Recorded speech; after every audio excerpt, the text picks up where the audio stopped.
వరహ్మతుల్లాహి వబరకాతుహు. బిస్మిల్లాహిర్ రహ్మానిర్ రహీం. నహ్మదుహు వ నుసల్లి అలా రసూలిహిల్ కరీం. అమ్మా బఅద్. ఫఅఊజు బిల్లాహి మినష్ షైతానిర్ రజీం. బిస్మిల్లాహిర్ రహ్మానిర్ రహీం. యా అయ్యుహన్ నబియ్యు ఖుల్ లి అజ్వాజిక వ బనాతిక వ నిసాఇల్ ముഅ్మినీన యుద్నీన అలైహిన్న మిన్ జలాబిబిహిన్ ذلك అద్నా అన్ యు'రఫ్న ఫలా యు'జైన్ వకాన అల్లాహు గఫూరర్ రహీమ. సదకల్లాహుల్ అజీం. అనంత కరుణామయుడు అపార కృపా సాగరుడైన అల్లాహ్ పేరుతో ప్రారంభిస్తున్నాను. ఈరోజు నేను మీ ముందు చెప్పబోయే అంశం పరదా ప్రగతికి ప్రతిబంధకమా. నా ప్రియమైన శ్రోతల్లారా, 2014 తర్వాత ముస్లింల ఆహార వేషధారణ విశ్వాసాలపై దాడి జరుగుతూ వస్తుంది. ఇందులో భాగంగా ఈ స్కూళ్లలో, కాలేజీలలో, ఉద్యోగ వ్యవస్థలలో పరదా ధరించిన స్త్రీలపై వివక్ష ప్రదర్శిస్తున్నారు. ఇందులో భాగమే మొన్న మధ్య బీహార్ ముఖ్యమంత్రి నితీష్ కుమార్ డాక్టర్ ఉద్యోగ పత్రాన్ని ప్రదానం చేస్తూ తీసుకోవడానికి వచ్చిన మహిళా డాక్టర్ నకాబును నిండు సభలో పట్టి లాగాడు. అనుకోని సంఘటన ఎదుర్కొన్న ఆ మహిళా డాక్టర్ ఖేదంతో ఇక నేను ఉద్యోగమే చేయనని నిర్ణయించుకుంది. విద్యా ఉద్యోగాలలో స్త్రీలకు సముచిత స్థానం ఇవ్వడం అంటే వారి వేషధారణ చూసా? వేషధారణకు ఉద్యోగానికి సంబంధం ఏమిటి? నేటి విద్యా ఉద్యోగ జగమెరిగిన సత్యం. నా ప్రియమైన సోదరిమణులారా, చిన్న సంఘటన. మృణాలిని అనే మహిళా కలెక్టర్ ఉన్నత పోలీస్ అధికారుల పార్టీలో పాల్గొన్నప్పుడు ఆమె వెనుక భాగంపై ఒక పోలీస్ అధికారి అసభ్యకరంగా తట్టారు.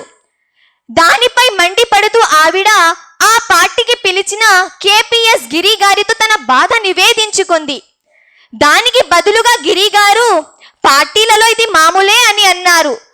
పార్టీలలో పరస్పరం మగవాళ్ళు కూడా అలానే తట్టుకుంటూ ఉంటారా? లేదే, స్త్రీలపై మాత్రమే అగత్యాలు జరుగుతాయి. కాబట్టి ఇస్లాం స్త్రీ విద్యా ఔన్నత్యాన్ని అడ్డుకోదు, కానీ పరదాలో ఉండి తానెవరో గుర్తించబడకుండా వేధింపులకు గురి కాకుండా ఉండమంటుంది. ఒక సైనికుడికి బుల్లెట్ ప్రూఫ్ జాకెట్ ఎలాంటిదో స్త్రీలకు పరదా కూడా అలాంటిదే. పరదా శరీరానికి కాదు ఆత్మకు వేసిన కవచం. పరదా శరీరానికి కాదు ఆత్మకు వేసిన కవచం. ఇహలో గౌరవం, ఆఖిరాలో సఫలం. నా ప్రియమైన శ్రోతల్లారా, మన తెలుగు రాష్ట్రాల్లో సినీ నటుడు శివాజీ మాట్లాడుతూ స్త్రీలు నిండుగా బట్టలు ధరించమని చెప్పాడు. అందులో వాడిన ఒక్క పదం తప్ప మిగతా విషయం ఏది తప్పు కాదుగా. కానీ కొంతమంది స్త్రీ విచ్చలవిడి వేషధారణ, స్త్రీ హక్కుగా కొంతమంది మాట్లాడడం హాస్యాస్పదంగా ఉంది. నిజంగా అటువంటి వేషధారణ ప్రకృతి రీత్యా పురుషులను రెచ్చగొట్టేదేగా. ఆ తరువాత వారు అగాత్యాలకు పాల్పడితే వారిని తప్పు పడడం ఇది ఎంత సమంజసం? నా ప్రియమైన శ్రోతల్లారా, ఎవరైనా ఒక పురుషుడు లోపలి బట్టతో బయట తిరిగాడంటే బిచ్చోడంటాడు. ఇది ద్వంద్వనీతి కాదా? అందుకే దివ్య ఖురాన్లో అల్లా లిబాసు తక్వా, వదులుగా ఉన్న బట్టలు ధరించండి అని చెప్పారు.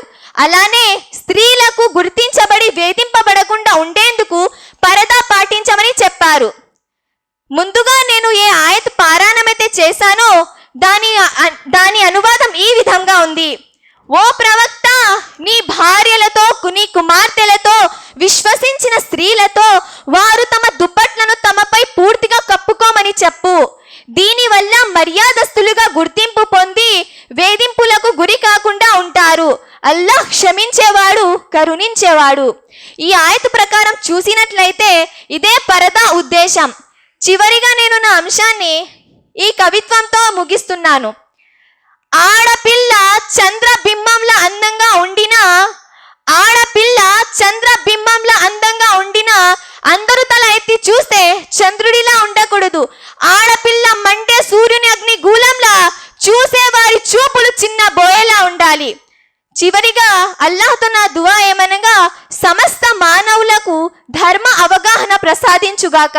ఆమీన్ సుమ్మ ఆమీన్. వ ఆఖిరు దావానా అనిల్ హమ్దులిల్లాహి రబ్బిల్ ఆలమీన్. అస్సలాము అలైకుం వరహ్మతుల్లాహి వబరకాతుహు.